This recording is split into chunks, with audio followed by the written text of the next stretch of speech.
taufik yang dirahmati Allah Subhanahu wa taala. Alhamdulillah, kita bersyukur kepada Allah Subhanahu wa taala pada kesempatan ini, sampai pada detik ini Allah Subhanahu wa taala masih memberikan kepada kita nikmat yang begitu agung, nikmat yang begitu besar. Belum lagi terhitung nikmat-nikmat yang lain. Nikmat yang agung itu apa? Yaitu nikmat iman dan Islam.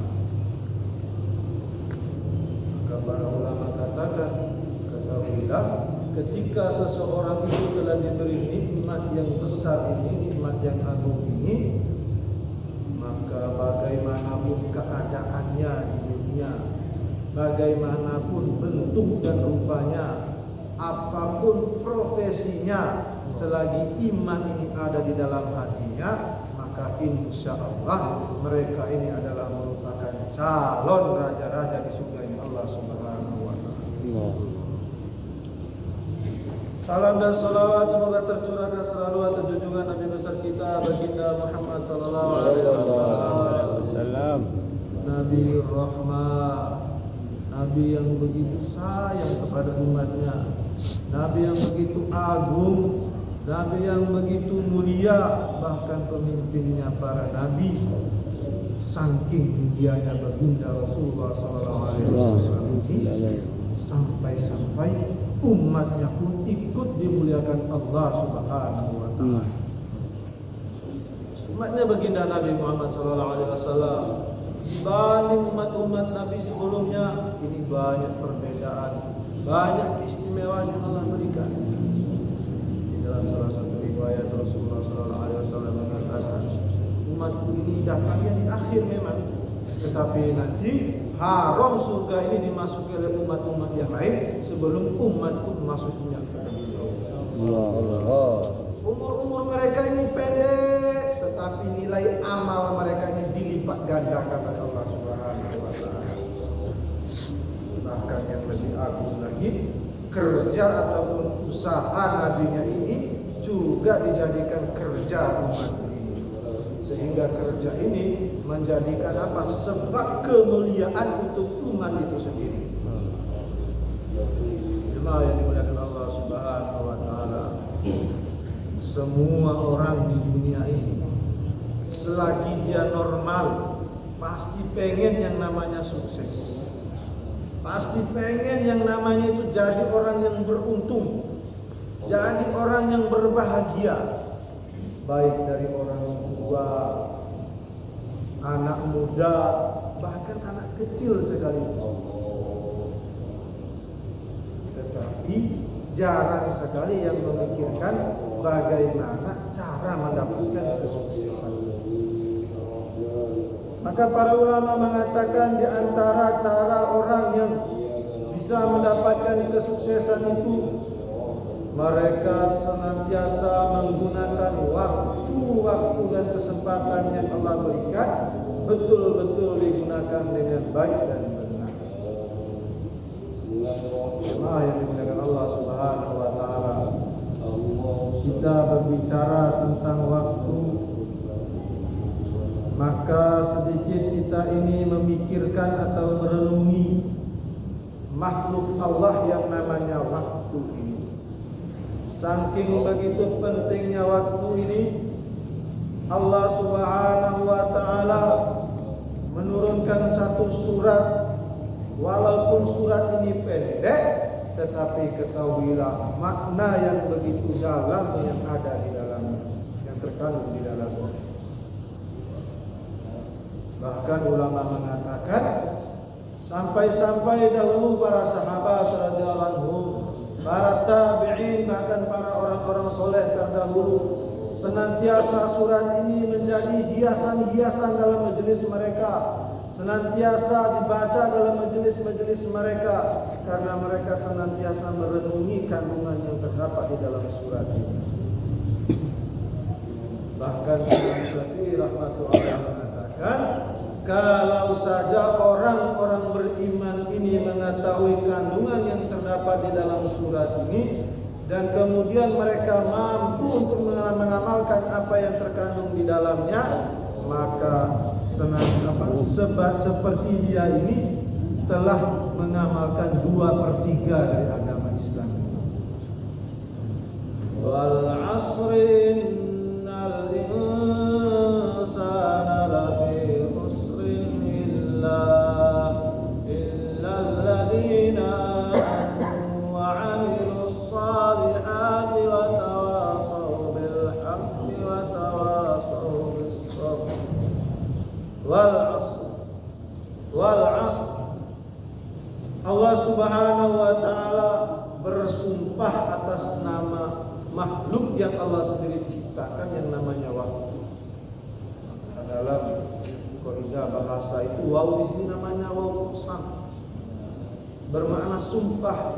Maka para ulama mengatakan, kenapa Allah Subhanahu wa taala bersumpah atas nama waktu? Ini senantiasa harusnya menjadi bahan fikir, bahan renungan untuk hamba-hambanya. Al-waktu kas-sayf, kata orang Arab. Idza kana ma madhalahu min syakhsin la yarji hatta yaumil qiyamah. Waktu itu ibarat sabetan pedang. Kalau sudah berlalu dari seseorang, maka tidak akan pernah kembali walaupun ditunggu sampai hari kiamat. Jemaah yang dimuliakan Allah Subhanahu wa taala. Waktu ini kata para ulama dibagi 3. Ada yang namanya waktu yang telah lalu, zamanul madhi. Ada namanya waktu yang sekarang ini, dan ada waktu yang akan datang. Sejenak kita merenungi tentang waktu ini. Pernahkah kita dalam hari-hari kita ini berpikir tentang waktu-waktu kita yang telah lalu? Apakah waktu-waktu yang kita telah lalui itu kita sudah penuhi dengan amal, yaitu menyebabkan ridhonya Allah, atau belum? Apakah waktu-waktu yang telah lalu itu kita telah mengisinya dengan amal yang dimana amal buruk yang menyebabkan murkanya Allah, atau tidak? Ini yang sedikit kita renungi. Karena kalau kita merenungi tentang waktu yang telah lalu, amalan-amalan waktu yang telah lalu itu, maka senantiasa akan ada perbaikan imaniyah, amaliyah dalam diri kita.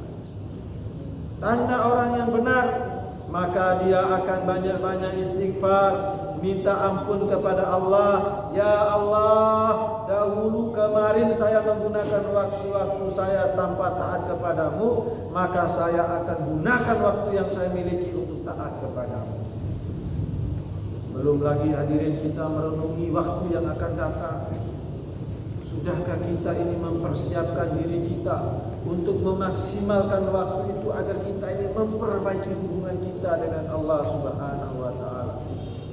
Jangan sampai kita sibuk dengan urusan yang akan datang sebatas dunia saja. Urusan pernikahan, urusan perumahan dan lain sebagainya, tapi ingat, akan datang yang sesungguhnya ini, kata para ulama, yaitu waktu yang dimana kita akan hidup selama-lamanya, dan di sana kita tidak bisa amal lagi. Jemaah yang dimuliakan Allah Subhanahu wa taala, wal asri innal insana lafi khusr. Sesungguhnya manusia ini dalam kerugian.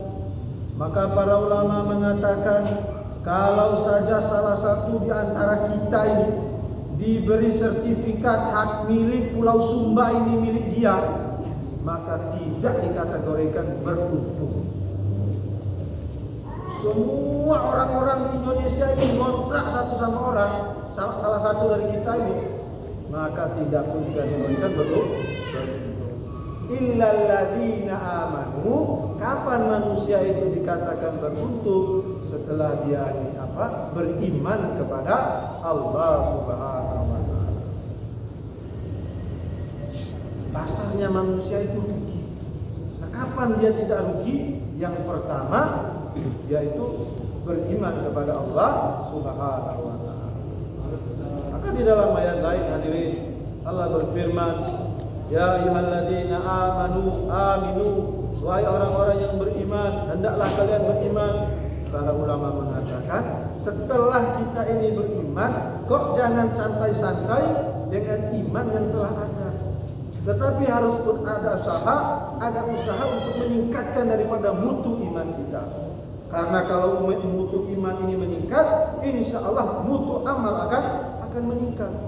Jangan sampai kita ini sibuk mikirkan mutu perabot-perabot rumah tangga, mutu kendaraan, mutu pakaian, tapi tidak pernah memikirkan mutu iman, mutunya amal. Jemaah yang dimuliakan Allah Subhanahu wa taala. Kemudian Allah Subhanahu wa taala juga memberitahu kepada kita, mau jadi orang yang tidak rugi itu, mau jadi orang yang beruntung, setelah beriman ini tidak cukup. Wa 'amilus sholihat. Wow, di sini wow atof. Setelah beriman kita harus amal-amal soleh.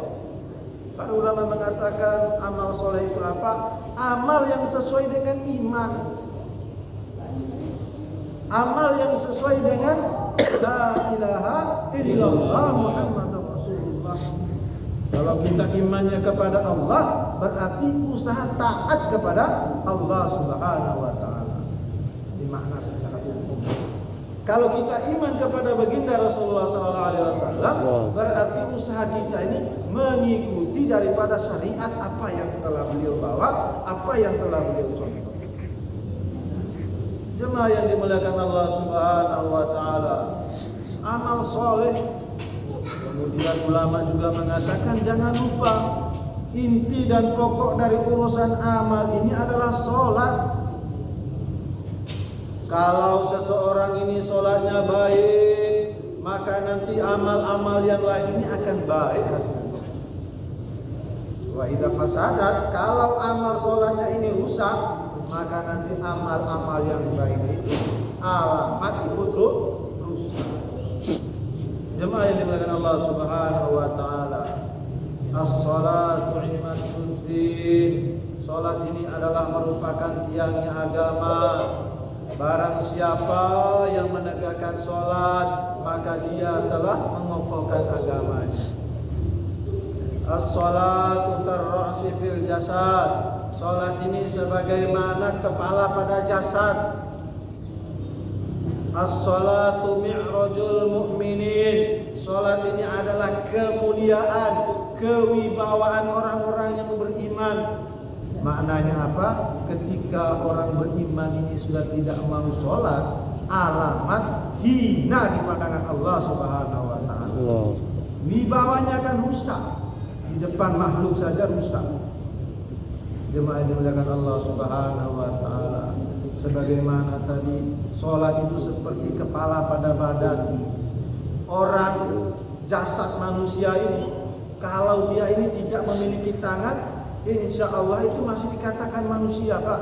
Tetapi cacat, gak punya kaki dua-duanya, masih dikatakan manusia, tetapi cacat. Tetapi kalau sudah gak punya kepala, masih kita mengatakan manusia? Tidak. Jemaah yang dimuliakan Allah Subhanahu wa taala. Rasulullah sallallahu alaihi wasallam bersabda, "Man hafadha salawatil maktubah." Barang siapa yang menjaga daripada salat 5 waktu ini, salat-salat yang telah difardukan oleh Allah Subhanahu wa taala, kana lahu yaumal qiyamah nurun, maka bagi dia salat ini akan menjadi cahaya. Akan menjadi ciri. Karena lau yaumal qiyamah burhanun, maka nanti di hari kiamat itu akan menjadi bukti. Hadirin yang dimuliakan Allah Subhanahu wa taala. Hari ini kita lihat keadaan, tidak usah jauh-jauh. Mulai dari keluarga kita, saudara kita, tetangga kita, bahkan orang di kampung kita ini, kira-kira yang mementingkan sholat itu berapa orang? Ada yang melaksanakan sholat, terkadang hanya yang penting sholat, tetapi mementingkan sholat itu gimana? Hadirin yang dimuliakan Allah Subhanahu wa taala. Di dalam ayat tadi Allah Subhanahu wa taala meneruskan wa tawasau, setelah illal ladzina amanu wa amilus shalihat wa tawasau bil haqq, saling sehat menasihati dalam urusan kebaikan kebenaran. Ulama mengatakan inilah wujud daripada usahanya baginda Rasulullah sallallahu alaihi wasallam. Kita sudah sholat, sudah beriman, sudah sholat, ini belum dikategorikan orang beruntung, Pak. Setelah kapan kita ini ada usaha? Kalau diri kita ini sudah benar melaksanakan sholat, mari kita ini mengajak yang lain juga untuk sholat. Hari ini kita amal, mari kita juga ini mengajak lain untuk amal. Jemaah yang dimuliakan Allah Subhanahu wa taala. Di dalam hadis-hadis yang panjang, baginda Rasulullah sallallahu alaihi wasallam meriwayatkan, menceritakan bagaimana keadaan hirup pikuk nanti itu dalam waktu penghisapan itu. Bahkan ada orang yang sudah selangkah lagi masuk surga, tapi anaknya nanti narik lagi. Loh kenapa? Kamu itu anak saya ini anakmu loh Pak. Iya, kenapa? Urusannya dengan saya apa? Betul Bapak dulu sholat, puasa, amal-amal solihan itu kerjakan, tapi gak pernah lo ngajak saya. Anak belum selesai nuntut Pak, tetangga datang lagi. Oh Bapak itu loh, dulu pergi ke masjid lewat rumah saya tiap hari, gak pernah itu lisannya itu ringan itu mau ngajak saya itu. Bahkan ada orang itu sudah ajak satu kali, masih nuntut lagi, kenapa gak diajak 2 kali dulu itu?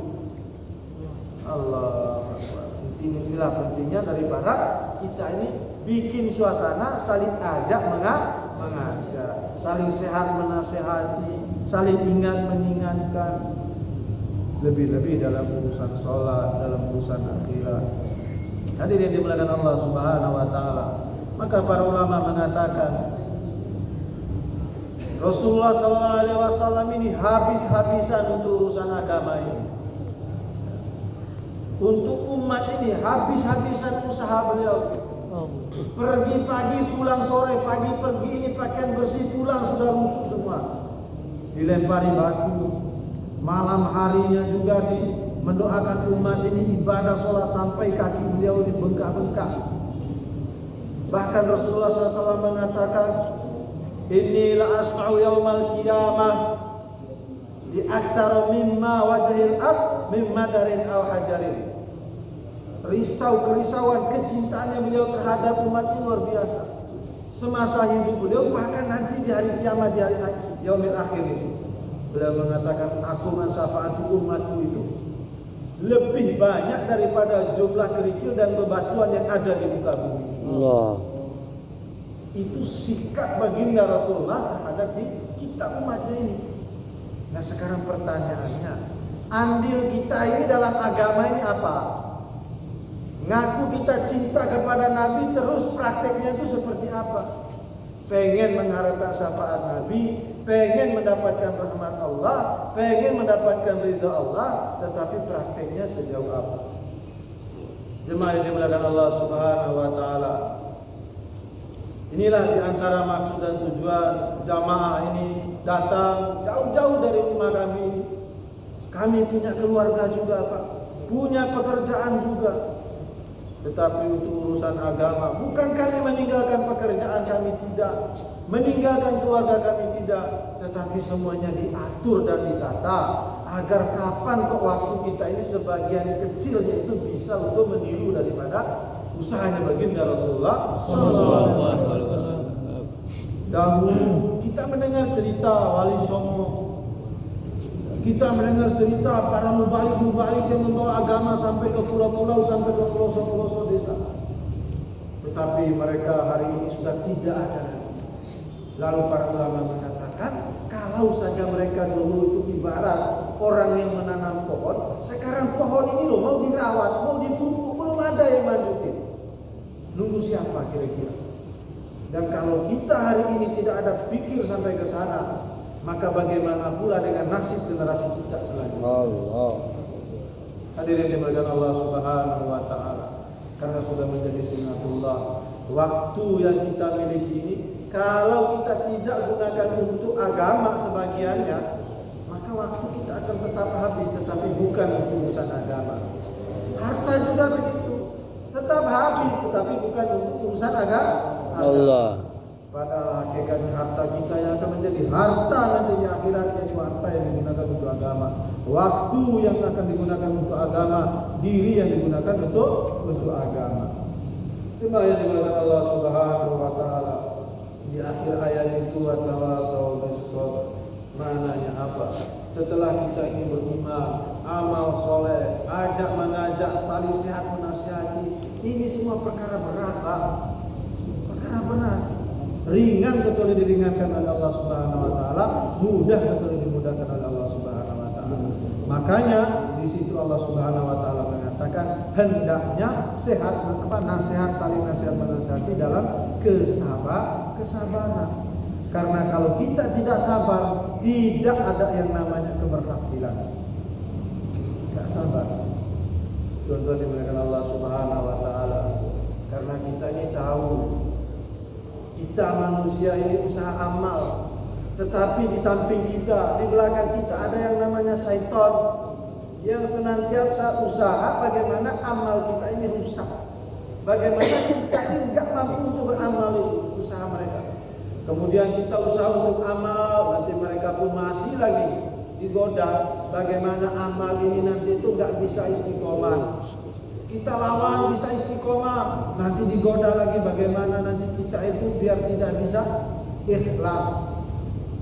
Maka jemaah yang dimuliakan Allah Subhanahu wa taala, apa yang kita bicarakan tadi ini kalau tidak dibarengi dengan sabar, maka semuanya tidak akan terwujud daripada hasilnya. Hadirin dimuliakan Allah Subhanahu wa taala, alhamdulillah kami di sini sudah masukin hari yang ketiga. Kerjasama dari orang-orang tempatan di sini, alhamdulillah luar biasa. Kami mengucapkan banyak-banyak terima kasih. Yang insya Allah besok hari Sabtu kami ini, ya besok Jumat, Sabtunya lusanya itu, insya Allah paginya kami akan pindah ke Mamboro, yaitu tepatnya Sumba Tengah, Pak ya. Maka dari teman-teman yang hadir di sini, bapak-bapak semuanya yang ikut, yang mau ikut ambil bagian, kita ini belajar perjuangan, meniru-niru dari perjuangannya orang-orang terdahulu. Insya Allah kita sama-sama berangkat. Insya Allah. Insya Allah. Punya satu hari, 2 hari, 3 hari ke apa-apa. Jangan sampai kita ini merasa saya ini sekarang ayah dari orang tua saya, dari anak-anak saya. Saya ini pendatang, pedagang. Ya saya hanya dagang. Oh, ingat, kita ini adalah umatnya Nabi. Kita ini hambanya Allah. Pikirkanlah sesuatu yang menyenangkan Nabimu. Pikirkanlah sesuatu yang mendatangkan ridhonya Allah. Jangan kita ini sibuk pengen ini pengen itu, tetapi tidak sampai memikirkan senangnya Allah itu apa, senangnya baginda Rasulullah SAW itu Allah. Hadirin yang Allah Subhanahu wa taala, mungkin ini yang bisa saya sampaikan, kurang dan lebihnya saya mohon maaf. Kalaupun ada salahnya tolong dimaafkan, karena bagaimanapun kami ini masih dalam belajar.